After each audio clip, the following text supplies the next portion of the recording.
কেমন তোমার আমার রব। ওই রবের যদি চিনতে পারতা, ওই রবের জন্য জীবনটা দিয়া পাগলের মতো দৌড়াইতা, কোথায় গেলে আবার রবের পাই।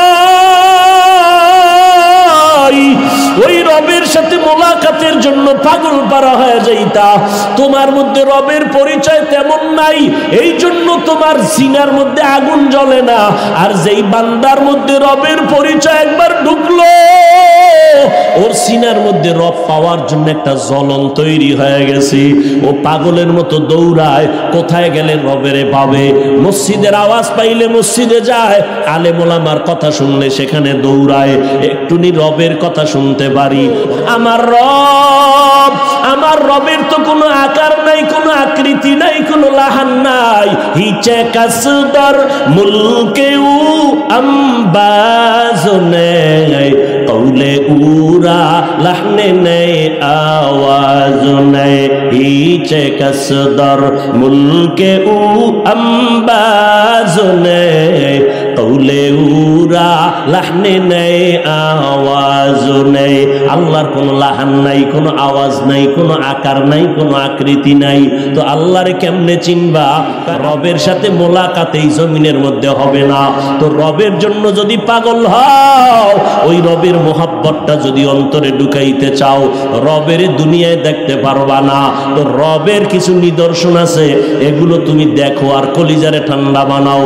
রবের নিদর্শন বাইতুল্লাহর ভিতরে চলে যাও, আল্লাহর ঘর। ওই ঘরটার দিকে যতক্ষণ তাকায় থাকবা, আমল নামায় শুধু সওয়াব আর সওয়াব। আমার রবের নিদর্শন, আমার আল্লাহর কালাম কোরআন শরীফটা খুলো, আঙ্গুল টানতে থাকো আর বলো হাযা কালামু রব্বি, এটা আমার রবের কালাম। এটারে বুকে লাগাও, চুমা খাও। এটা এমন একটা কিতাব, তাকাইয়া থাকলে সওয়াব।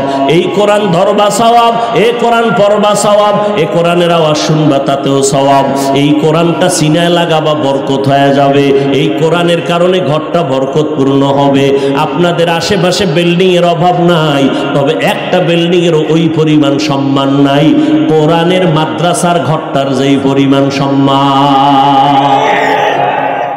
আল্লাহর কোরআন বুকে লাগাই ওরে মুমিন, এই যে কথা বলতেই হয়, না বলে পারি না। ইমানের ঘর থেকে বারবার ধাক্কা দেয়, কারণ আমার রসুলের যুগে বাতেল ছিল নি। জোরে বলেন, আমার নবী বাতেলের বিরুদ্ধে কথা বলছেননি? কন্যা কেন? অতএব বাতিলের বিরুদ্ধে কথা বলা একদিকে নবীর আদর্শ মতে সুন্নাত, অপরদিকে বাতিলের বিরুদ্ধে কথা বলা কোরআনের আইনে ফরজ। কোরআনের আইনে কি? কোন পণ্ডিত যদি কয় হাফেজ ভাই গীবত হয়ে গেল নাকি, গীবত হইলেও সওয়াব। গীবত হইলেও কি হবে? সওয়াব। দলিল লাগবে না? দলিল তোমারে কোন হুজুরে বুঝাইছে যে দলিল ছাড়া মানবা না? আউযুবিল্লাহ ভারে না, ইমাম সাহেবের ভুল ধরে আছে না? নাও দলিল নাও। বিসমিল্লাহির রহমানির রহিম। ওয়াইলুল লিকুল্লি হুমাযাতিল লুমাযা আল্লাযী জামাআ মালান ওয়া আদ্দাদা। আসেনি? এই সূরাটার তরজমা পড়ো। কয় কেনার টাকা নাই, মোবাইলের মধ্যে বাসায় গিয়া সার্চ দাও, বাংলা কোরআন লেখা সার্চ দিবা, কোরআন শরীফ চলে আসবে। টাচ করো, ডাউনলোড করে নাও। এরপরে শেষের দিকে ওয়াইলুল লিকুল্লি হুমাযাতিল লুমাযা, সূরা হুমাযাটারে বের করো।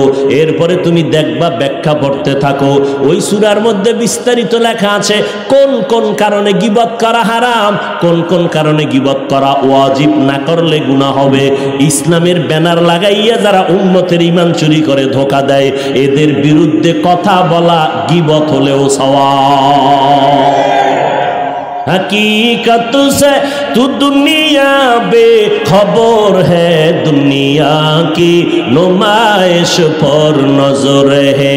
नमी गुयम के आज दुनिया जुदा बाश, बहर कारे के बाशी बा खुदाबाज।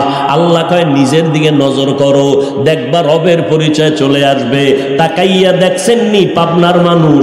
ভালো করে নজর নজর করেন, তৈলের ফ্যাক্টরি আছে, লবণের ফ্যাক্টরি আছে, দোনোটা আলাদা। লবণের ফ্যাক্টরি থেকে তৈল আসে না, তৈলের ফ্যাক্টরি থেকে কখনো লবণ আসে না, রডের ফ্যাক্টরি থেকে কখনো সিমেন্ট আসে না, সিমেন্টের ফ্যাক্টরি থেকে রড বের হয় না। আর আমার মালিকের চিন্তা করো, আমার আল্লাহ কেমন রব। আম্মা জানের একটা ফ্যাক্টরি বানাইয়া আল্লাহ পাক 5টা সন্তান আমার আম্মাজানকে দান করলেন। আম্মাজানের একই গর্ভের সন্তান, নজর করিয়া দেখ, একই গর্ভের সন্তান, একজনের চেহারার সাথে অন্যের চেহারার কোনো মিল নাই, আছে? রবেরে ভালো কইরা চিনো রে বাবা। একই মায়ের সন্তান, 5টা সন্তান, একজনের কণ্ঠের আওয়াজের সাথে অন্যের কণ্ঠের কোনো মিল নাই।